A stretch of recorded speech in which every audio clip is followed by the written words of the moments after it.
Hello everyone. Today we will be finishing up our discussion of fair division games with the last method that we'll be talking about, and that is the method of markers.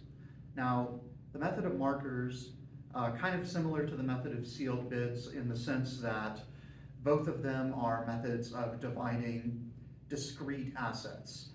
The difference is that with the method of markers, typically we are dealing with a whole bunch of items that are all relatively similar in value. This method does not work very well when you have items that are very, say, lopsided. One maybe like if you have one item that's worth way more than everything else that you're dividing up. Basically, this method is built along the premise of making a string of items, such as the one that I have drawn here on the board, and having each player involved divide it into sections that are equally valuable to them. So let's say in this case that we have 4 players, and we'll just call them A, B, C, and D. So basically, once we've got our string of items made, so this is basically just you take all of the different items that you're dividing up and you lay them out in a line in random order. Now we're going to have all of our players divide this into sections that are equally valuable to them. So let's say A is placing their markers. So A puts one marker here, one marker here, and one marker here. So A has divided the string into 4 sections that are equally valuable to that player. 4 sections because we have 4 players.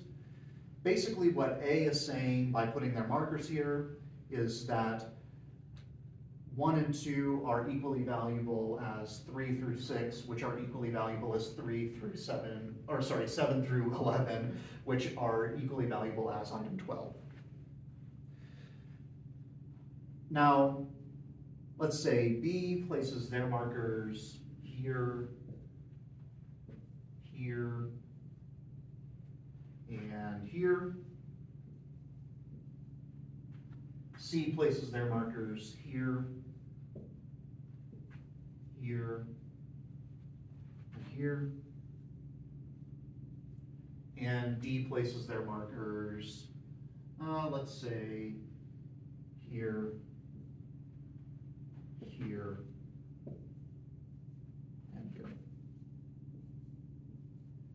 Now, when you're doing this, you would actually have all of the players write down, maybe on a sheet of paper, where their markers are going to be placed before placing them. This way, we don't have like one player places all of their markers and then the next player now knows where that player's markers are.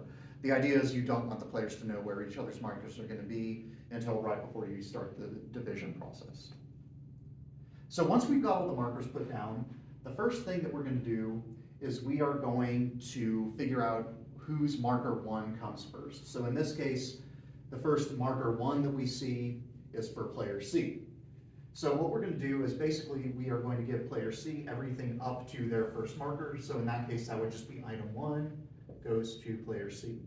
And then we are going to remove all of player C's markers. All right, so we've got a fair share for player C because player C divided the string into 4 equal segments, and this was one of them. So this is a fair share for player C. Next, we're going to look for the first marker 2.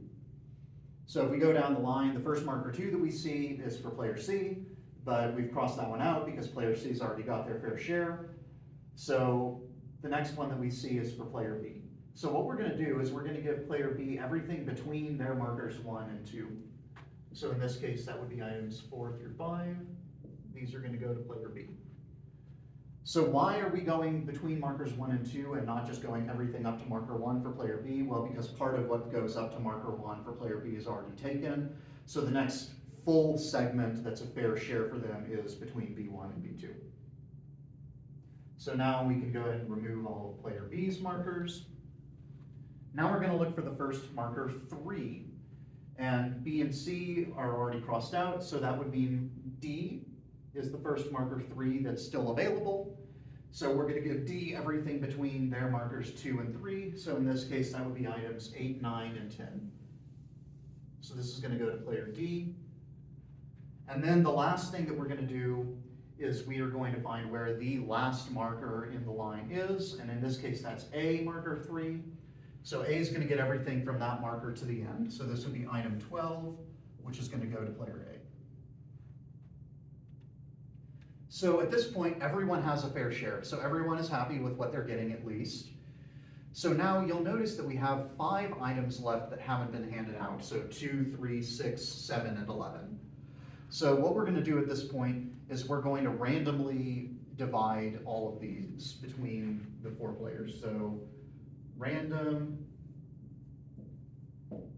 we have items 2 and 3, 6 and 7, and 11.